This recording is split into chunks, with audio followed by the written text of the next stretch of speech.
Estás escuchando Descubriendo Ven Sígueme con África Lugo y David Rocha.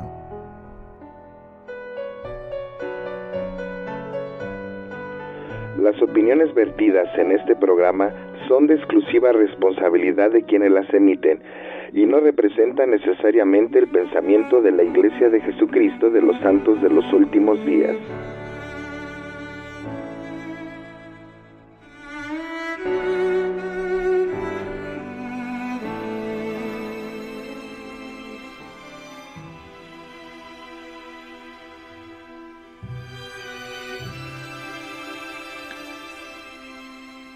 Buenos días, buenas tardes, buenas noches, según a la hora que nos escuchen.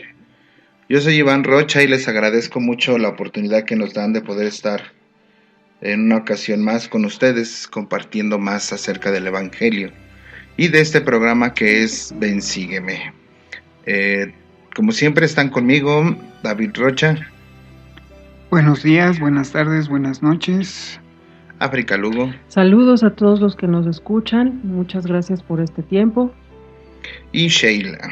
Hola a todos, de nuevo, gracias por estar aquí, bienvenidos. Nuestros medios de comunicación, ya saben, es por medio del correo electrónico descubriendobensigeme@hotmail.com y por medio de nuestra cuenta de Twitter @desbensígueme. Ahí nos pueden encontrar y hacer sus comentarios y decirnos todo lo que las inquietudes o dudas que llegan a tener. También pueden seguirnos en YouTube, en el canal Descubriendo Ven Sígueme. Ahí nos encuentran y ahí están también todos los programas, y los anteriores. Y nos pueden escuchar no solamente por Spotify, sino también por iTunes, por Podcast Chaser, Catbox, iTunes, ya había dicho, y Spreaker.com, que es nuestra plataforma madre. Y pues yo sin más les dejo los micrófonos a David, a Sheila y a África. Muchas gracias, Iván. Esta semana leímos los capítulos de Alma 53-63, preservado por su maravilloso poder. Y tenemos dos preguntas, como cada emisión. La primera es, ¿qué actividades consumen más tu tiempo? Y la segunda, ¿estoy sirviendo a mi prójimo de manera sabia? Ok, ahora la pregunta para ustedes es la siguiente.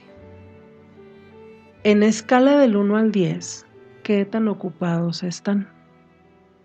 ¿Quién quiere contestarla? Pues yo diría que en una escala del 1 al 10, yo diría que estoy en un 10. Correcto. Muy ocupado. ¿En qué sentido? Yo creo que más bien cambia el sentido cuando tú dices ocupado en qué. Todos estamos ocupados. Uh-huh. Puedo estar ocupado acostado en las redes sociales, Uh-huh. y estoy ocupado. O puedo estar ocupado viendo una serie que a lo mejor me pueda dejar algo interesante o a lo mejor no, Uh-huh. nada más por diversión, y eso me mantiene ocupado. Uh-huh.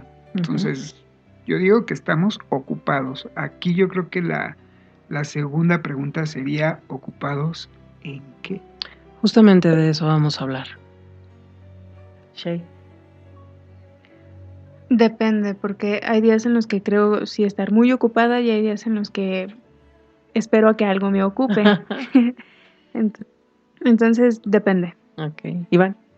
Pues yo coincido hasta cierto punto con... Ay, ahora no me veo yo. Ahí está.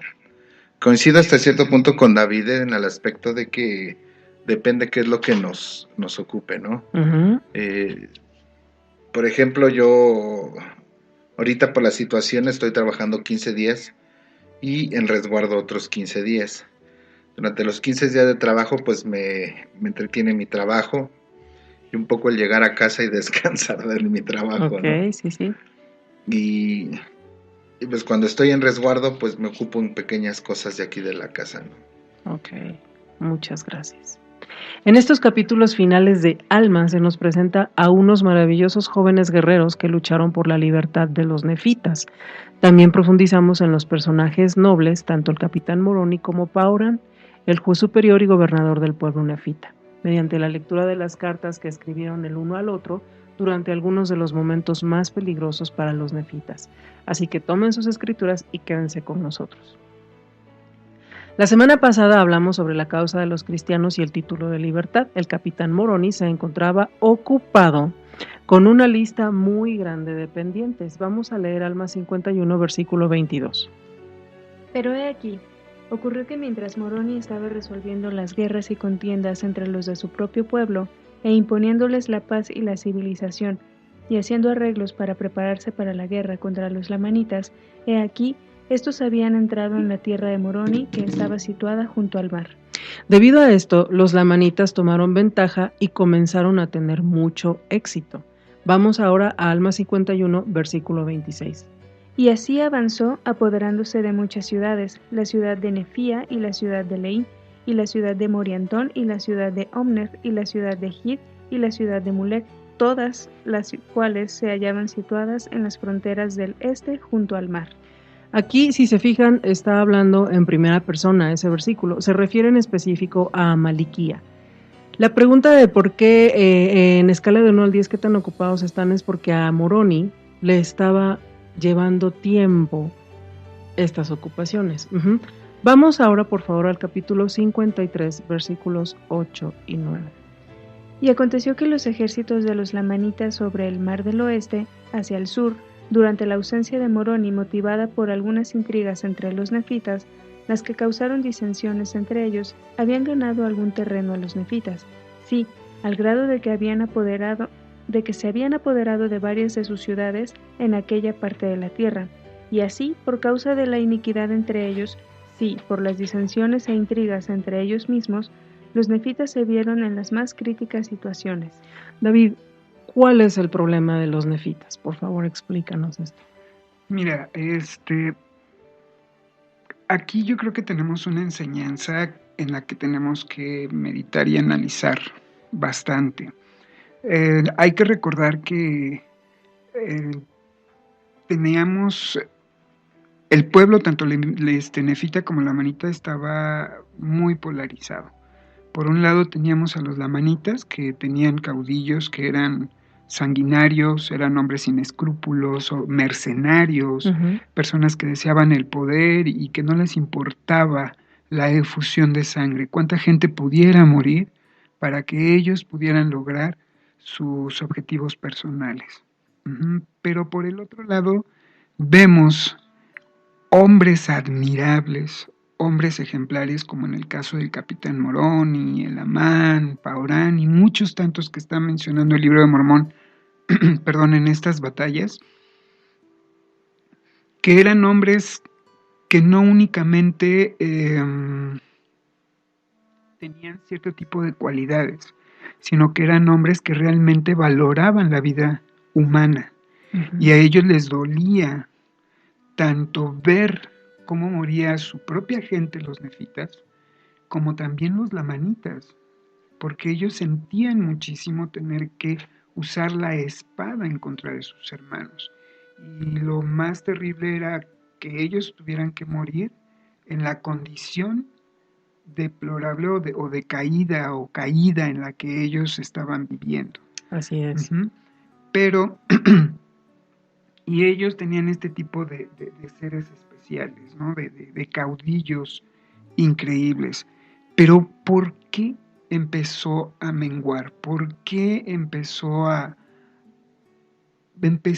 a perder terreno? Tú acabas de mencionar, a veces Satanás es tremendo y como que nos hace que nos distraigamos del objetivo principal, de lo que realmente interesa. Me recuerda un poquito, y voy a citar así rapidísimo, como la vez en que nuestro Señor Jesucristo fue invitado a cenar con la Santa y María, ¿no? Como una se sentó a los pies del maestro a escuchar realmente lo que el Señor estaba enseñando, aquello que le iba a dar la vida eterna. Ujú. Y como la otra, sin caer en nada malo, estaba afanada en levantar, recoger, atender al maestro, a los discípulos, a la gente que estaba ahí presente, y como con ese reproche, ¿no? Le dice al Señor: oye, Señor, ¿por qué no le dices a mi hermana que se pare y que me ayude, ¿no? Y el Señor le dice: es que ella escogió la mejor parte. Entonces, a veces el estar en distraídos, o más bien más enfocados en ciertas cosas, como que empieza a distraernos del verdadero objetivo de las cosas. Ujú. Yo siento que aquí el capitán Moroni tenía mucho en qué pensar. Estrategias, el que ya no había comida, la suficiente comida, que los lamanitas cada vez se iban reforzando, las ciudades que ellos habían recuperado y las ciudades que estaban en peligro de perderse. Entonces era mucho lo que él tenía en su cabeza.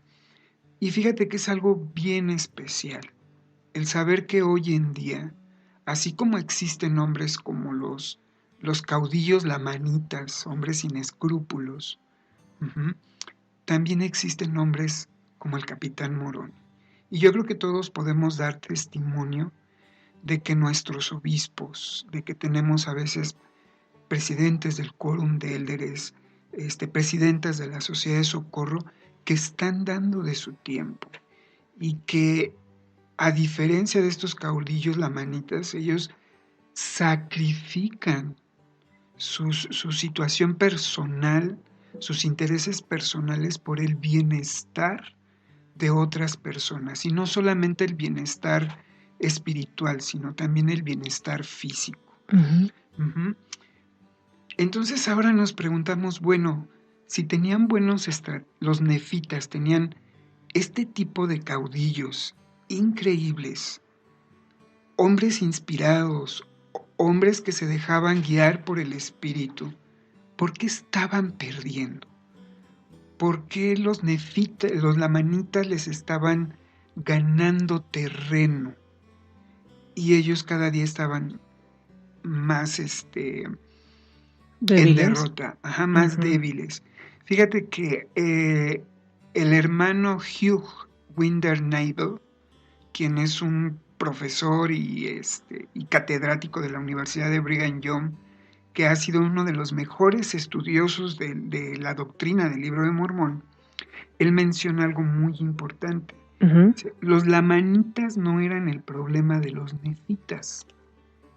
Los lamanitas se les mantenía allí sencillamente para recordar a los nefitas su verdadero problema. ¿Cuál era su verdadero problema? El no andar rectamente en la vía del Señor. Y nos damos cuenta que precisamente en Alma 53, versículo 9, cita esas causas. Dice: y así, por causa de la iniquidad entre ellos, sí, por las disensiones e intrigas entre ellos mismos, los nefitas se vieron en las más críticas circunstancias. Yo quiero entender que el pueblo nefita, al ver que iban ganando, que el Señor los iba favoreciendo, ver tan como milagrosamente iban recuperando ciudades, cómo milagrosamente el Señor les protegía, como que cayeron a veces, y sucede con nosotros, caemos en un exceso de confianza, ¿no? Y decimos: el Señor está con nosotros, estamos bien, todo está bien en Sión. Y entonces vamos relajando las reglas y vamos relajando las normas y empezamos a ver, a darle permiso a cierto tipo de prácticas que probablemente son inofensivas. Ver un partidito en domingo pues no le hace nada mal a nadie, y empezamos por cositas pequeñitas, y eso nos va debilitando a tal grado que el Señor, aun cuando quiera protegernos, si nosotros vivimos de una manera que no es correcta, no va a poder hacerlo, porque iría en contra de sus convenios. Claro. Uh-huh. Y además dice aquí que empezaban las intrigas entre ellos. ¿Qué quiere decir las intrigas entre ellos? Las peleas, los roces, los chismes, los malos entendidos. Y esto estaba empezando a dividir al pueblo nefita. Y hay que recordar que una de las armas increíbles que tiene Satanás, una es el enojo, la contienda, y dos, el empezar a dividir a la gente. Y yo creo que ahí sí tenemos que ser un poquito cuidadosos en cuanto a en qué nos mantenemos ocupados, en qué estoy manteniendo ocupado mi tiempo, en algo que realmente me está edificando, en algo que realmente me está dejando algo para que yo sea mejor, o es algo que me está vulnerando, que me está haciendo que mis pensamientos y mis palabras y mis acciones no estén a la altura, no estén dentro de lo que debe de ser, y eso me va vulnerando, me estoy haciendo menos perceptivo al Espíritu Santo. Cuando estamos enojados, no, el Espíritu Santo no puede estar con nosotros, no podemos estar receptivos al Espíritu Santo. Ya no estoy viviendo experiencias espirituales como las vivía antes. Mis oraciones ahora, ¿cómo son? Sí, sigo haciendo mis oraciones, pero ¿cómo son mis oraciones? La lectura de las Escrituras es nada más una lectura rápida, o realmente me estoy deteniendo a analizarla, a escudriñarla, a meditarla. Yo creo que es ahí cuando nosotros tenemos que no permitir que nos pase lo que le pasó a los lamanitas. Y si sucede, pues también qué bueno, porque hay una escritura en el Nuevo Testamento donde el Señor dice que a los que Él ama es a los que corrige.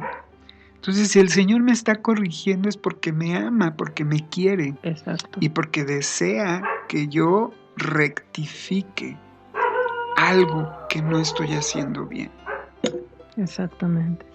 Si aplicáramos estos versículos en nuestra vida, sobre todo el 9, piensen en las grandes intrigas que Satanás usa con nosotros como sus grandes distractores.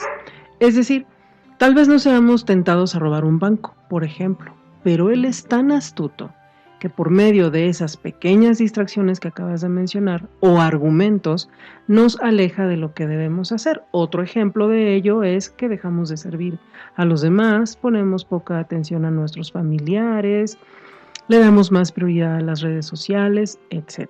Creemos o nos sentimos saturados de tantas actividades temporales que lo espiritual empieza a pasar a segundo plano. El presidente Dallin H. Oaks, en su discurso de la Conferencia General de octubre de 2007, dijo: una palabra de advertencia para las familias.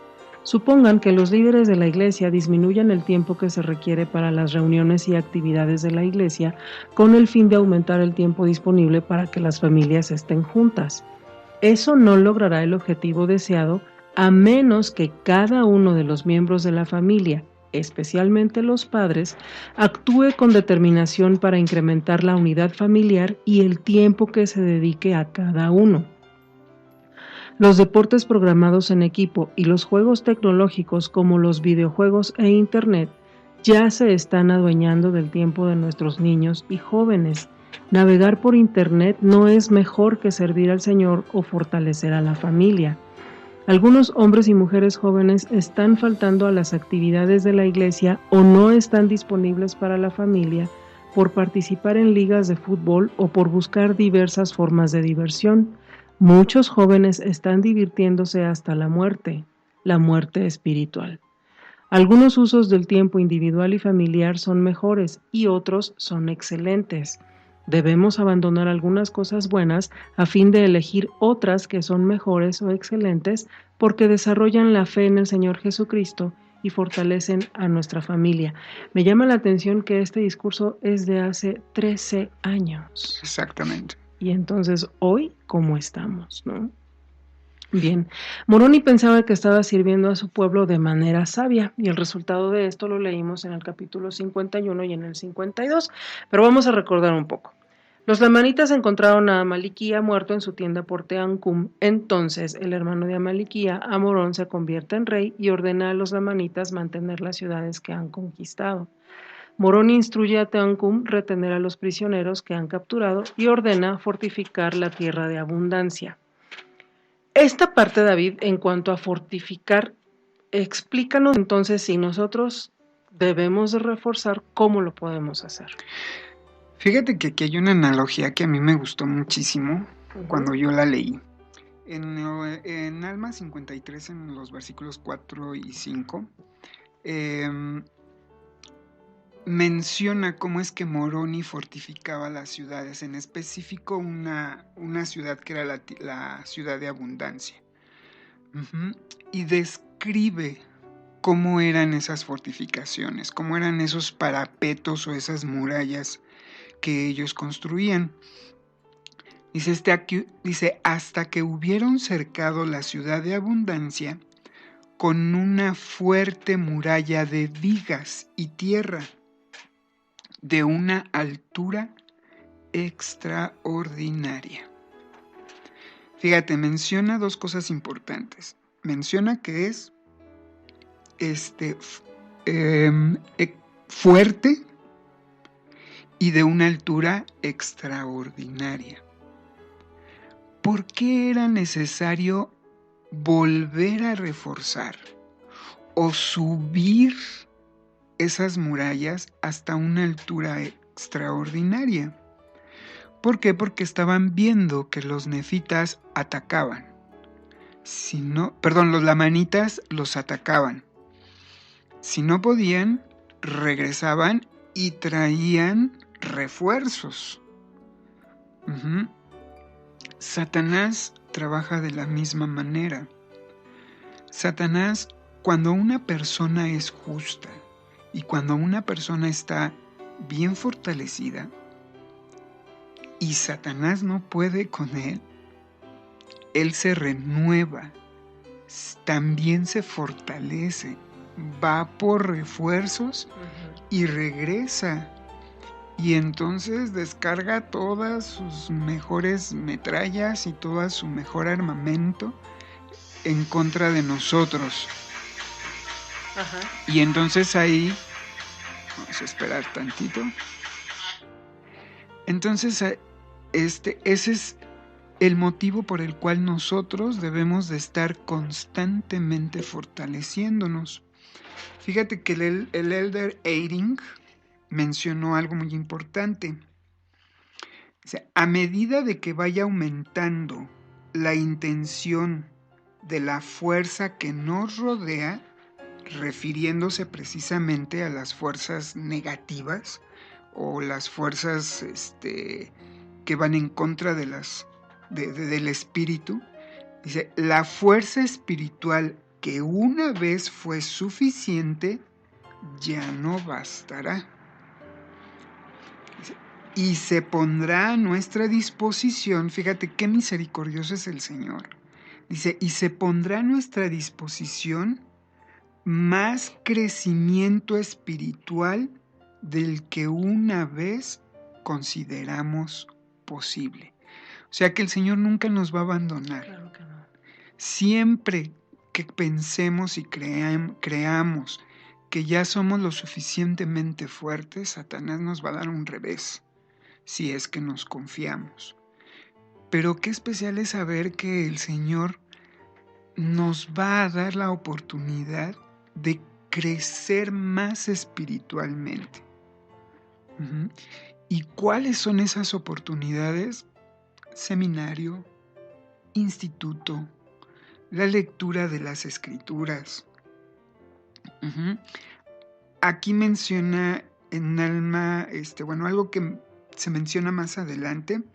Dice, con cada oración que hacemos, cada versículo de las Escrituras que leemos, cada ayuno que cumplimos, cada acto de servicio que efectuamos, nuestras murallas de defensa se vuelven más fuertes y más grandes.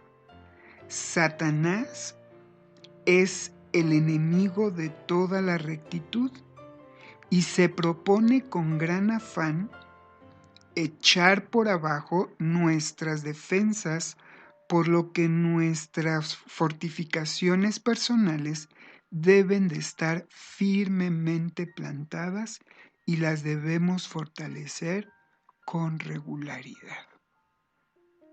Hasta tener una altura extraordinaria. Yo pienso que aun cuando ya alcancemos una altura extraordinaria, seguir todavía, ¿no? Dicen que el límite solamente es el cielo.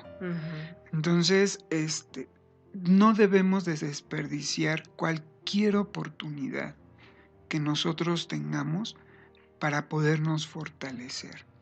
Y la vez pasada hablábamos o se enseñaba en el libro de Mormón que de las cosas pequeñitas vienen las grandes. Y a veces no es necesario hacer grandes esfuerzos. A veces, como dice aquí, con cada oración que nosotros hagamos, pero una oración realmente de calidad, una oración realmente comprometida, con cada servicio que hagamos, es como si nosotros vamos fortaleciendo y levantando más y más y más esa altura, ¿no? Exactamente. Mientras tanto, leemos de un hombre llamado Elamán, quien está en Zarahemla, enfrentándose a la guerra. La gente que él está cuidando en Zarahemla es la gente de Amón. Ellos son quienes enterraron sus armas de rebelión. Y el problema aquí es que tenían un gran desafío y llegaron a sentir que debían desenterrar sus armas y pelear y no quieren hacerlo. Elamán descubre un grupo de hombres jóvenes que no están distraídos. De hecho, su concentración y compromiso es para ellos sumamente importante. Esto nos enseña mucho sobre la importancia de guardar los convenios que hacemos. David, ¿por qué no querían desenterrar sus armas? Hay que recordar que ellos hicieron un convenio. Y el convenio era de que no volverían ellos a derramar sangre por medio de esas armas. Y simbólicamente las enterraron. Y fue un convenio y un juramento que ellos habían hecho. Y es tan especial el ver cómo para ellos realmente era algo tan sagrado que podemos todavía recordar aquel pasaje en donde sus hermanos, los lamanitas, se molestan y se enojan porque se habían convertido en cristianos. Así es. Y amenazan con matarlos, y ellos prefieren que los maten, morir en manos de sus propios hermanos lamanitas, que quebrantar ese convenio. Y aquí vemos algo bien importante, cómo luego en ocasiones nuestros convenios nos ponen en situaciones inconvenientes o nos ponen en situaciones comprometedoras. Nosotros hacemos convenios desde que nos bautizamos. Pagar un diezmo justo, guardar la ley de castidad, servir a nuestros hermanos, llevar el nombre de Cristo sobre nosotros. Siempre estamos haciendo convenios. Hasta que entramos al templo, hacemos convenios todavía mucho más sagrados. Pero fíjate qué importante es que ellos estuvieron dispuestos a dar su vida. Pero en esta ocasión, a ellos les dolía, se sentían afligidos el ver a sus hermanos los nefitas morir por causa de ellos, o sea, tener que fallecer para poderlos proteger a ellos. Y la aflicción fue tan grande que se vieron tentados a desenterrar esas armas, para luchar en contra de los lamanitas. Y ahí yo creo que hay que reflexionar que luego a veces precisamente nuestros convenios nos ponen en ciertas situaciones inconvenientes. Vemos, por ejemplo, no sé, ahorita que estamos en la pandemia, muchos hermanos se quedaron sin trabajo. Y a veces nos vemos en la disyuntiva de decir, ¿qué hago? ¿Pago mi diezmo o le doy de comer a mis hijos?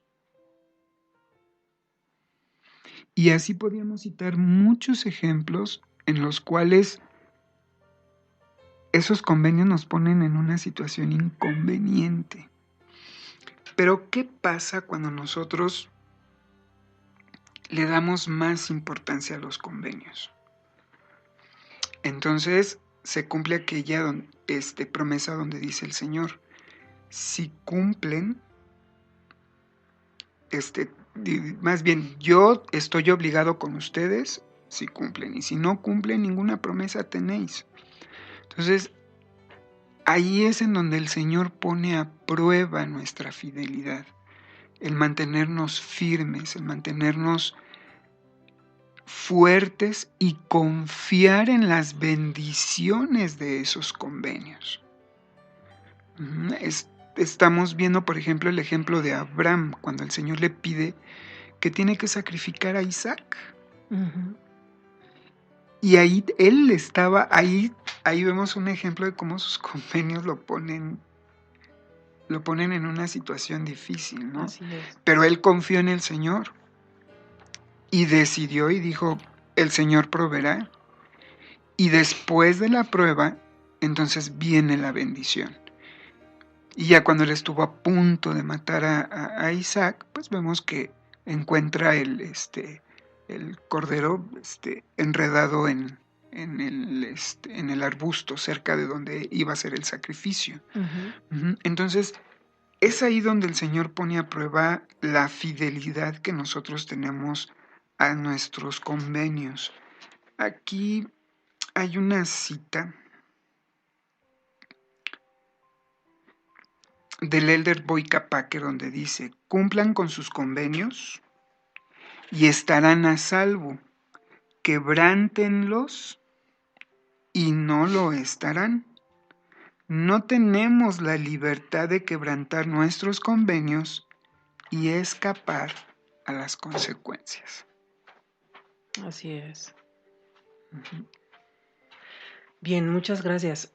Para los que nos escuchan en un tiempo que tengan, por favor, busquen la pintura del autor Arnold Friberg, titulada Los 2000 jóvenes guerreros de Elamán. Observen a esos jovencitos que en realidad sí eran unos niños. Y podríamos estar seguros que la mano de Dios estaría con ellos debido a su inexperiencia y juventud. Vamos a ver cómo describe Mormón a estos muchachos. Alma 53, versículos 20 al 22. Y todos ellos eran jóvenes y sumamente valientes en cuanto a intrepidez y también en cuanto a vigor y actividad. Mas he aquí, eso no era todo. Eran hombres que en todo momento se mantenían fieles a cualquier cosa que les fuera confiada. Sí, eran hombres verídicos y serios, pues se les había enseñado a guardar los mandamientos de Dios y a andar rectamente ante Él. Y aconteció que Elamán marchó al frente de sus 2000 soldados jóvenes para ayudar al pueblo en las fronteras de la tierra hacia el sur, cerca del mar del oeste. Ahora, Alma 56, versículos 47 y 48.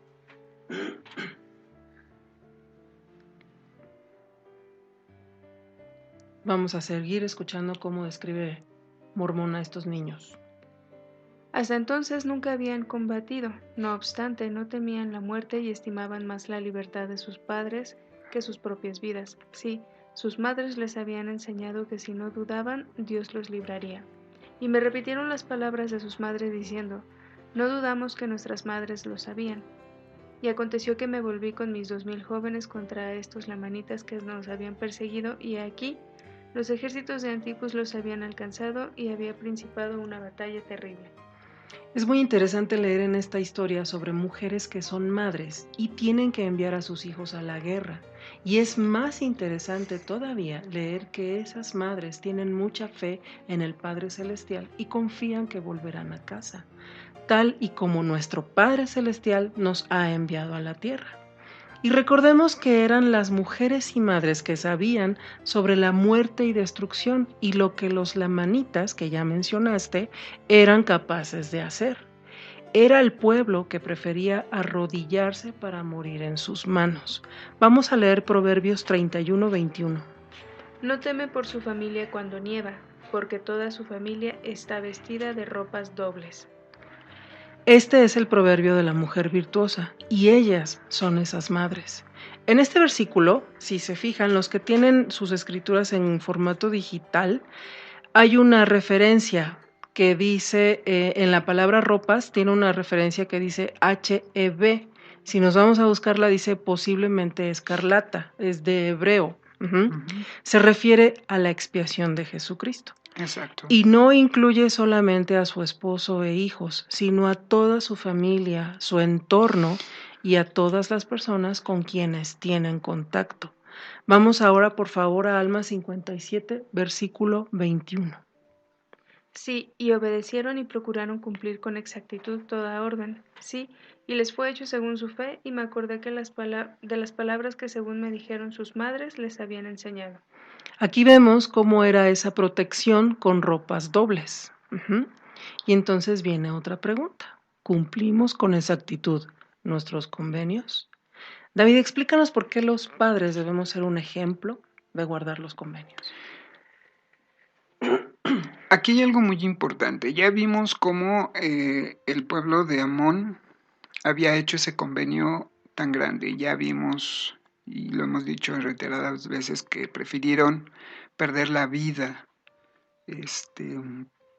antes de quebrantar ese convenio. ¿Qué pasó con los jóvenes lamanitas cuando vieron a sus padres en esa situación de angustia, de que estaban a punto de tomar las armas para salir a defender a sus hermanos los nefitas, defender su patria, defender sus familias, defender su religión, sus tierras? En los versículos 16 y 17 del capítulo 53 nos dice: tenían muchos hijos que no habían concertado ningún convenio de que no tomarían las armas de guerra para defenderse contra sus enemigos. Por lo tanto, cuantos podían portar armas se reunieron en esa ocasión y se hicieron llamar nefitas e hicieron un convenio.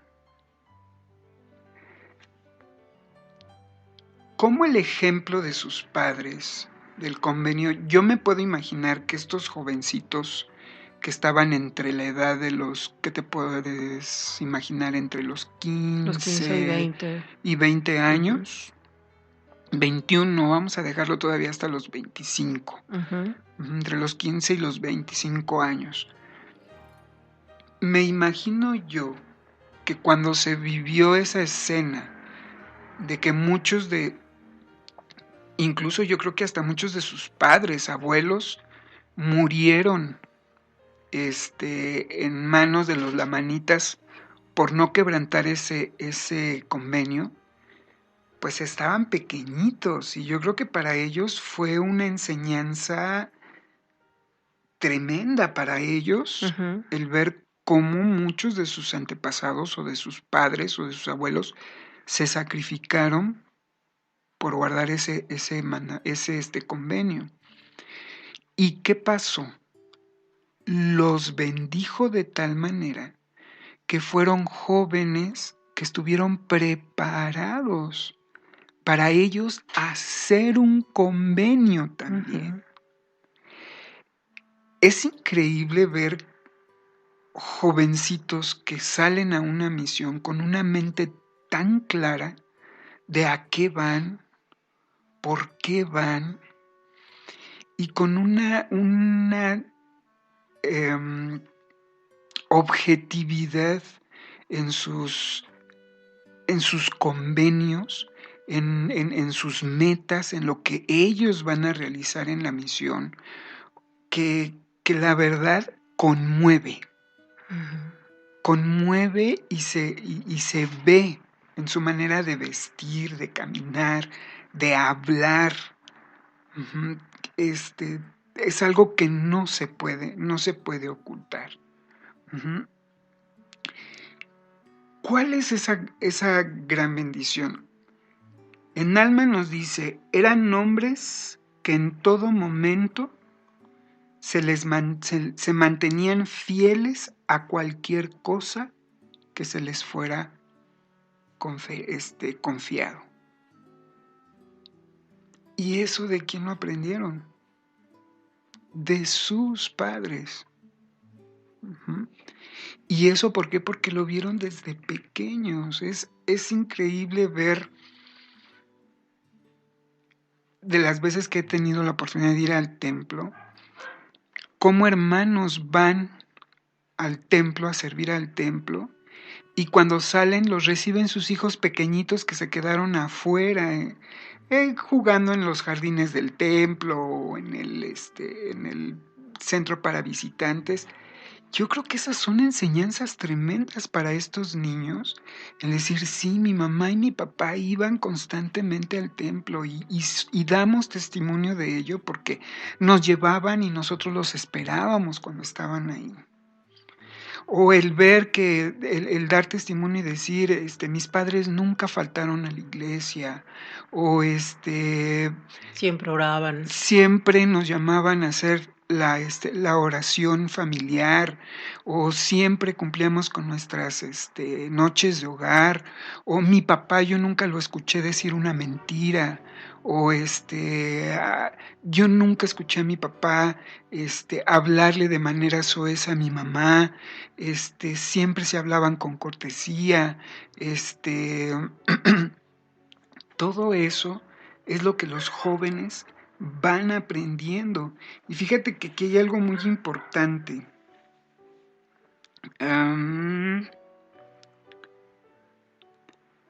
Que dice el Elder Nelson. Dice, la confianza de estos muchachos en sus madres es conmovedora y profunda. Claro está, por las madres primero tenían que saber de modo tal que los jóvenes, al observarlas con detenimiento y al escucharlas, como siempre sucede con los hijos que observan a sus padres, no dudaban que sus madres lo sabían, que era verdad. Exacto. ¿Por qué? Porque dice aquí, escuchaban y observaban. Los niños observan, ven lo que los padres hacen, escuchan lo que los padres dicen. Y eso se les queda muy grabado. Y estos jóvenes no solamente escuchaban a sus madres, veían cómo se conducían sus padres, vieron el sacrificio que ellos hacían por mantenerse fieles a su convenio. Y muchos de nuestros jóvenes en la actualidad, eso es lo que hacen. Y de verdad, yo que he trabajado muy de cerca con jóvenes en seminario, en instituto, en la juventud, híjoles, increíble ver jóvenes cuando hablan de sus padres de una manera tan hermosa y que testifican de que lo que decían los padres tenía coherencia con lo que hacían, con lo que actuaban. Así es. Los capítulos 54 y 55 son cartas o epístolas enviadas entre Moroni y Amorón y están negociando sobre la libertad de los prisioneros, y esa es una conversación diferente. Les invitamos a que lo lean con mayor detenimiento. Continuamos con la historia de Elamán y sus jóvenes guerreros. Alma 56 es el comienzo de una carta escrita por Elamán a Moroni en la que llama hijos a estos guerreros y las experiencias que tienen. Cuando Elamán y su ejército capturaron la ciudad de Cumeni, se enfrentaron a un problema importante. Los prisioneros de guerra lamanitas se rebelaron, causando tantas dificultades que decidieron enviarlos a Zaraemla, custodiados por parte del ejército nefita. Con un menor número para protegerse, los nefitas fueron atacados en Cumeni por otra fuerza lamanita enviada por Amorón.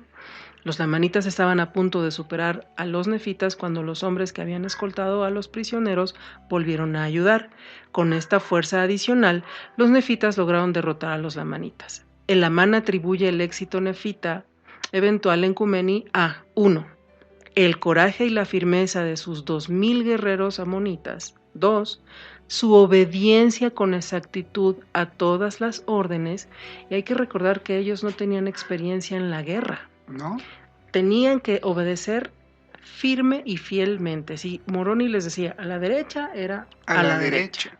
No más. Y 3, a su fe en lo que sus madres les habían enseñado acerca de Dios. El obispo David Burton dijo: en las escrituras de los últimos días, el Señor utiliza a menudo las palabras acción en las primeras frases de sus revelaciones. Curiosamente, escucha se utiliza un número de veces de esa manera. El Señor nos aconseja, por medio del profeta José Smith, contemplar, escuchar, oír en más de 60 revelaciones. Tal vez el mayor obstáculo para nuestra capacidad de oír con valentía la palabra del Señor involucra nuestros egos, ambiciones vanas y el orgullo. Parece que al orgulloso le resulta oneroso escuchar y aceptar la instrucción de Dios. Se nos dice en Proverbios que el orgullo va delante de la destrucción. Los orgullosos están más preocupados por el juicio del hombre de lo que lo están por el juicio de Dios. Esa batalla había sido amarga, y cuando el Amán inspeccionó a sus jóvenes guerreros, se encontró con lo siguiente. Vamos a leer Alma 57, versículos 25 al 27. Y aconteció que 200 de mis 2060 se habían desmayado por la pérdida de sangre. Sin embargo, mediante la bondad de Dios, y para nuestro gran asombro y también para el gozo de nuestro ejército, ni uno solo de ellos había perecido, sí, y no hubo entre ellos uno solo que no hubiese recibido muchas heridas. Y su preservación fue asombrosa para todo nuestro ejército, sí, que ellos hubiesen sido librados mientras que hubo 1,000,000 de nuestros hermanos que fueron muertos, y lo atribuimos con justicia al milagroso poder de Dios, por motivo de su extraordinaria fe en lo que se les había enseñado a creer, que había un Dios justo y que todo aquel que no dudara sería preservado por su maravilloso poder. Esta pues fue la fe de aquellos de que he hablado. Son jóvenes y sus mentes son firmes y ponen su confianza en Dios continuamente. Imaginen a estos jovencitos recordando las palabras y ejemplo de sus madres y comprobando que eran verdad. Después de esto deciden seguir peleando, pero los amanitas lo superaban en número. Entonces el Amán pide refuerzos y provisiones a Paorán. Vamos al capítulo 58, versículos 7 al 9, por favor. Y sucedió que esperamos en estas difíciles circunstancias por el espacio de muchos meses, hasta que estábamos a punto de perecer por falta de alimentos. Pero acaeció que recibimos víveres, los cuales venían custodiados por un ejército de 2000 hombres para auxiliarnos, y esta fue toda la ayuda que recibimos para defendernos nosotros mismos y a nuestro país de caer en manos de nuestros enemigos, sí, para contender contra un enemigo que era innumerable. Y la causa de estos aprietos nuestros, o sea, el motivo por el cual no nos mandaban más fuerzas, nosotros lo ignorábamos, por tanto nos afligimos y también nos llenamos de temor, no fuese que de algún modo los juicios de Dios descendieran sobre nuestra tierra para nuestra caída entera y destrucción. Nuevamente se enfrentan en batalla, pero esta vez a otro tipo de enemigos: el hambre, el miedo, la aflicción. Y al final leemos algo muy interesante. Dice: los juicios de Dios descendieran sobre nuestra tierra para nuestra caída y entera destrucción. Probablemente se preguntaban: ¿qué hicimos mal? ¿O qué estamos haciendo mal? Esto es algo que sucede muy a menudo hoy en día.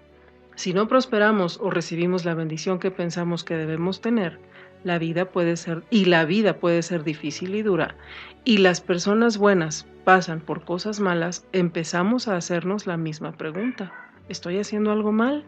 ¿O acaso no soy lo suficientemente bueno? El elder Richard G. Scott, en la Conferencia General de octubre de 1995, dijo: ahora deseo dar unas ideas a los que enfrentan la adversidad del otro origen, el de las pruebas que nuestro sabio Padre Celestial considera necesarias aún para los que viven dignamente y obedecen sus mandamientos. En el preciso momento en que todo parece ideal, a veces surgen simultáneamente múltiples dificultades. Si esas pruebas no son resultado de tu desobediencia, son evidencia de que el Señor sabe que estás preparado para progresar más. Entonces te da experiencias que estimulen tu progreso, tu comprensión y compasión, y que te refinan para tu bienestar eterno. Llegar de donde estás a donde Él quiere que estés exige un penoso esfuerzo que generalmente va acompañado de pesar y dolor. Entonces entendemos que estos jóvenes necesitaban crecer y madurar aún más. Vamos a Alma 58, versículos 10 al 12. Por lo tanto, derramamos nuestras almas a Dios en oración, pidiéndole que nos fortaleciera y nos librara de las manos de nuestros enemigos. Sí, y que también nos diera la fuerza para retener nuestras ciudades, nuestras tierras y nuestras posesiones para el sostén de nuestro pueblo. Sí, y sucedió que el Señor nuestro Dios nos consoló con la seguridad de que nos libraría de tal modo que habló paz a nuestras almas y nos concedió una gran fe, e hizo que en él pusiéramos la esperanza de nuestra liberación, y cobramos ánimo con nuestro pequeño refuerzo que habíamos recibido, y se hizo fija en nosotros la determinación de vencer a nuestros enemigos y preservar nuestras tierras y posesiones, nuestras esposas y nuestros hijos, y la causa de nuestra libertad. Ahí leemos palabras clave que son el resultado positivo de una experiencia difícil y la oración. David, ¿qué nos enseñan estos jóvenes? Híjole, pues yo creo que nos enseñan un principio muy importante que ya el profeta José Smith había enseñado anteriormente, cuando dijo que la fe es un principio activo, no es un principio pasivo. En estos versículos que acabamos de leer, nos menciona que ellos se llenaron de fe, se llenaron de confianza, se llenaron de buen ánimo, pero en el versículo 13, hay algo que me gustaría indicar del 12 y del 13. Dice, y cobramos ánimo. Y luego dice, y se hizo fija en nuestra la determinación de vencer a nuestros enemigos. ¿Qué quiere decir? Que esa fortaleza que el Señor les dio hizo que cambiara algo en su interior. Así es. Cobraron ánimo, pero además el Señor les dio, dice aquí que esperanza. Determinación. Y yo creo que la determinación es algo muy importante. Salieron determinados, o sea, con la certeza de que ellos iban a ganar y que se les iba a dar el triunfo. Y luego, por último, en el 13 hay algo muy hermoso que dice, y así avanzamos con toda nuestra fuerza. Ellos no se limitaron solamente a orar y que el Señor hiciera el milagro por su cuenta, que lo pudo haber hecho, lo pudo haber hecho como sucedió con Eliseo, ¿no? Que bajaron al siervo de Eliseo se le abrieron los ojos espirituales y pudo ver todos los ejércitos espirituales que bajaron a defender a Eliseo, ¿no? Y claro que el Señor lo pudo haber hecho, pero a veces Él no lo hace porque desea que los milagros nosotros mismos los generemos. La oración es algo muy importante porque la oración despierta en nosotros todos esos sentimientos. Así es. Pero ¿qué tan poderosa puede ser la oración de fe? Que también hace un cambio interno y nos da determinación y nos da la fuerza para trabajar y hacer esos milagros. Y ya lo describía el elder Gene R. Cook al decir lo siguiente: cuando el Señor inculca esperanza, fe, paz y seguridad en las personas, éstas pueden efectuar grandes cosas. Esto, por tanto, es lo que debemos buscar cuando pedimos ayuda. No un milagro que nos resuelva el problema, sino un milagro interior que, con la ayuda del Señor y su poder, nos ayude a llegar por cuenta propia a la solución. Y yo creo que eso es imagínate qué promesa tan especial, ¿no? Así De es. que a veces la incertidumbre en estos días de qué va a pasar mañana, tendré trabajo, la empresa para la que trabajo y que hasta ahorita me ha podido estar pagando trabajando desde mi casa, seguirá dándome dinero para que yo pueda percibir, o sea, tanta incertidumbre. Ujú. Pero aquí nos dice que el Señor nos da la fortaleza, la confianza, la paz, la tranquilidad, pero que también hace ese cambio interior para que nosotros nos pongamos a actuar. ¿Qué voy a hacer? Señor, voy a salir, voy a hacer esto, voy a hacer aquello. Y vemos hermanos que empiezan a vender comida por teléfono, y hermanos que te hablan y que te ofrecen postres, y hermanos que te ofrecen sus servicios vía telefónica, y otros que del otro lado responden y sí, hermano, tráigame la comida, y sí, hermano, tráigame esto. Y es esa sinergia la que precisamente provoca los milagros. Entonces, qué poderosa es la oración. Qué herramienta tan importante tenemos en la oración, pero en la verdadera oración de fe, Ujú. aquella que nos lleva a actuar, aquella que nos levanta de nuestro lecho, como aquel hombre paralítico que se sentía agobiado, que pensaba que estaba así por sus pecados Ujú. y por los pecados de sus padres, y como el Señor le dice, hijo, tus pecados te son perdonados, y luego le dice, levántate y anda. Entonces yo siento que es esa misma forma que el Señor nos dice, sí, hijo, tus pecados te son perdonados, sí, estabas mal, estás en una condición mal porque no estabas haciendo ciertas cosas, corrígelas. Y después contamos con la bellísima herramienta de la expiación de Jesucristo infinita, con la cual podemos alcanzar el perdón de nuestros pecados, y el Señor nos levanta y nos dice, Así es. anda, camina, haz, Que voy vuelve, contigo. voy contigo, Ujú. tienes mi fortaleza. Y yo creo que eso es algo increíble que aprendemos de estos jóvenes. Así es. Vamos por favor a leer el versículo 33, del capítulo 58. Mas he aquí, confiamos en nuestro Dios, que nos ha dado la victoria en esas tierras, a tal grado que hemos adquirido aquellas ciudades y tierras que eran nuestras. Todos experimentamos heridas a lo largo de nuestra vida, y son esas heridas las que nos hacen arrodillarnos o salir corriendo. Vamos al versículo 40. Mas he aquí, han recibido muchas heridas, no obstante, permanecen firmes en esa libertad con la que Dios los ha hecho libres, y son diligentes en acordarse del Señor su Dios de día en día. Sí, se esfuerzan por obedecer sus estatutos y sus juicios y sus mandamientos continuamente, y su fe es fuerte en las profecías concernientes a lo que está por venir. Vaya enseñanza de estos jóvenes. Así termina la carta de Lamana Moroni, quien está feliz por las noticias y a la vez molesto por la falta de apoyo solicitada a Paurán, así que decide preguntar el por qué. Recordemos que Paurán es el gobernador y juez, su padre era Nefía, quien era un buen hombre, y leímos en el capítulo 51 que hubo una disputa con algunas personas.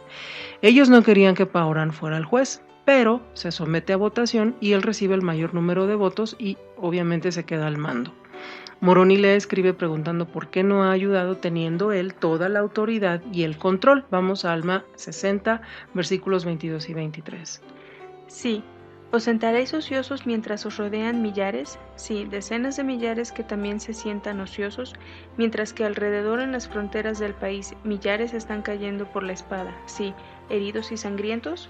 ¿Os suponéis que Dios os tendrá sin culpa mientras os sentáis inertes y presenciáis estas cosas? He aquí, os digo que no. Ahora bien, quisiera que recordaseis que Dios ha dicho que lo interior del vaso se ha de limpiar primero y entonces lo exterior se limpiará también. Vamos a cruzar una referencia con Mateo 23, versículos 25 y 26, por favor. Mateo 23, versículos 25 y 26. Ay de vosotros, escribas y fariseos hipócritas, porque limpiáis lo que está fuera del vaso y del plato, pero por dentro estáis llenos de robo y de injusticia. Fariseo ciego, limpio primero lo de dentro del vaso y del plato, para que también lo de fuera quede limpio. Gracias, David. ¿Cómo podemos empezar a limpiar nuestro vaso? Pues yo creo que el arrepentimiento es algo importantísimo y es el ingrediente más importante para esto, ¿no? Y aquí nos menciona algo el presidente Ezra Taft Benson. Dice, todo está bien en Sion, como aconsejó Moroni, hemos de limpiar el interior de nuestro vaso, empezando por nosotros mismos, para después seguir con nuestra familia y finalmente con la iglesia. Y continúo con ese discurso, ¿me permites? Los orgullosos no tratan de cambiar para ser mejores, sino que buscan excusas para justificar su manera de ser. Exactamente. Entonces, yo creo que el primer paso es lo que es el paso del arrepentimiento, reconocer que hemos hecho daño, que hemos lastimado, que hemos ofendido a Dios por nuestros actos y que hemos ofendido a nuestra familia, que hemos lastimado a otras personas por nuestra manera de proceder. Y entonces eso viene el pesar en el corazón y luego lo que es nos lleva al arrepentimiento, a querer ir con nuestro obispo, confesarlo, aceptar las metas que Él nos pone para que nosotros podamos ser merecedores del perdón, restituir el daño que hemos hecho y pues obviamente comprometernos a no volver a cometerlo, ¿no? Y yo creo que esa es la manera en que nosotros empezamos a lavar el vaso interior. A veces queremos que los demás empiecen. Como dicen las escrituras, es muy fácil ver la paja en el ojo ajeno y no la viga en el propio. Entonces, hay ocasiones en que deseamos que los demás cambien primero para entonces poder cambiar yo. Y yo pienso que si empiezo a cambiar yo, los demás se van dando cuenta. Claro. Los demás van reflexionando y los demás van haciendo también los cambios que ellos creen pertinentes. Y si no lo hacen, bueno, pues yo por lo menos ya empecé. Así es. Vamos a Alma 61, versículos 2 y 3. Yo, Paurán, gobernador de este país, envío estas palabras a Moroni, capitán en jefe del ejército. He aquí, Moroni, te digo que no me regocijo por vuestras grandes aflicciones. Sí, ello contrista mi alma, mas he aquí, hay quienes se regocijan en vuestras aflicciones, sí, al grado de que han sublevado contra mí y también los de mi pueblo que son hombres libres, sí, y los que se han sublevado son sumamente numerosos. Esta es la respuesta de Paurán. Vamos al versículo 9. Ahora bien, me has censurado en tu epístola, pero no importa, no estoy enojado. Antes bien, me regocijo en la grandeza de tu corazón. Yo, Paurán, no ambiciono el poder, sino únicamente retener mi asiento judicial, a fin de conservar los derechos y la libertad de mi pueblo. Mi alma permanece firme en esa libertad en la que Dios nos ha hecho libres. El 19. Así pues, Moroni, me alegro de haber recibido tu epístola, porque me hallaba algo inquieto concerniente a lo que debíamos hacer, si sería justo marchar contra nuestros hermanos. Estas palabras de Paurán demuestran su interés y regocijo por saber de Moroni, y le sugiere que no debería hablarle así, porque aprovecha para darle un informe de la situación. Le recuerda que es un hombre fiel y cristiano. Tanto de Moroni como de Paurán aprendemos que podemos ofendernos fácilmente, incluso llegar a abandonar la iglesia. Paurán pudo haberle respondido de la misma manera, pero su reacción fue totalmente diferente.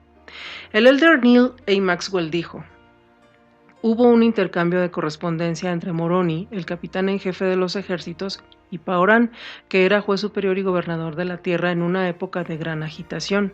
Ansioso, Moroni no tenía todos los hechos, como es evidente en su denuncia mordaz a Paorán. La mansa respuesta de Paorán es una lección para todos nosotros. Sin duda, debe haberlo sido para Moroni. Pues bien, hermanos, hermanas, amigos, amigas y todas las personas que nos están escuchando, hemos tenido grandes lecciones en esta ocasión. Esperemos que sean de provecho para ustedes, para sus familias, y que a partir de este momento podamos ver qué ajustes tenemos que hacer, cómo tenemos que reforzar nuestras vigas y preguntarnos o reflexionar si somos personas que nos ofendemos fácilmente. Puede ser una distracción del enemigo.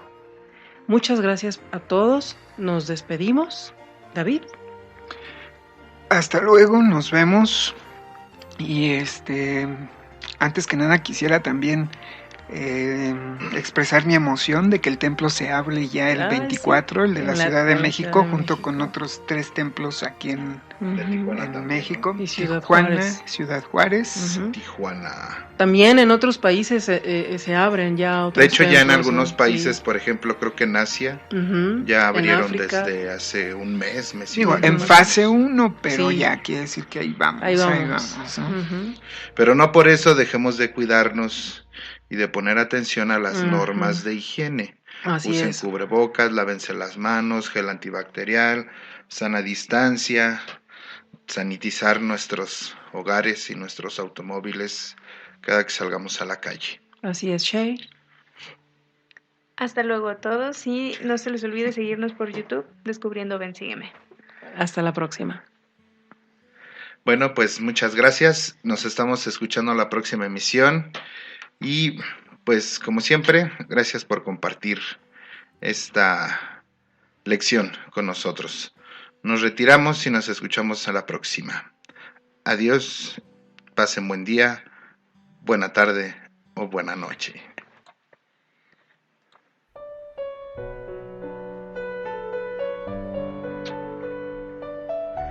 Hay muchas personas rectas y fieles que viven todos los mandamientos y cuyas vidas y oraciones preservan al mundo de la destrucción. Presidente Spencer W. Kimball.